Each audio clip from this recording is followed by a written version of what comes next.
ದುಷ್ಕರ್ಮಿಗಳಿಂದ ಭರ್ಬರವಾಗಿ ಕೊಲೆಯಾಗಿರುವ ವ್ಯಕ್ತಿ ಕೋಲಾರ ಜಿಲ್ಲೆ ಶ್ರೀನಿವಾಸಪುರ ತಾಲೂಕಿನ ಗೌಡನತಾತಗಡ್ಡ ಗ್ರಾಮದ 65 ವರ್ಷದ ಮುನೇಪ್ಪರವರಾಗಿದ್ದಾರೆ.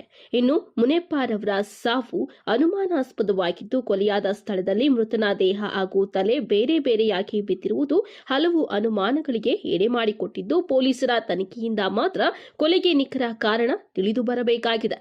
ವಿಷಯ ತಿಳಿದ ಕೂಡಲೇ ಸ್ಥಳಕ್ಕೆ ಡಿವೈಎಸ್ಪಿ ಮುರಳೀಧರ್ ಹಾಗೂ ಚಿಂತಾಮಣಿ ನಗರ ಠಾಣೆಯ ಪೊಲೀಸರು ಹಾಗೂ ಬೆರಳಚ್ಚು ತಜ್ಞರು ಭೇಟಿ ನೀಡಿ ಸ್ಥಳ ಪರಿಶೀಲನೆ ನಡೆಸಿ ಮುಂದಿನ ಕ್ರಮ ಕೈಗೊಂಡಿದ್ದಾರೆ.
ಯಾರು ಮಗ ಯಾರು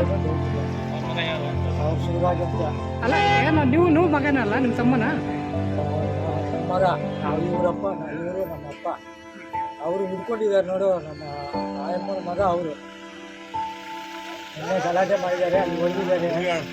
ನಿನ್ನೆ ಏನೋ ಗಲಾಟೆ ಮಾಡಿದ್ದಾರೆ. ನಮ್ಮ ಹೆಸರು ಶಿವರಾಜ್ ಕುಮಾರ್.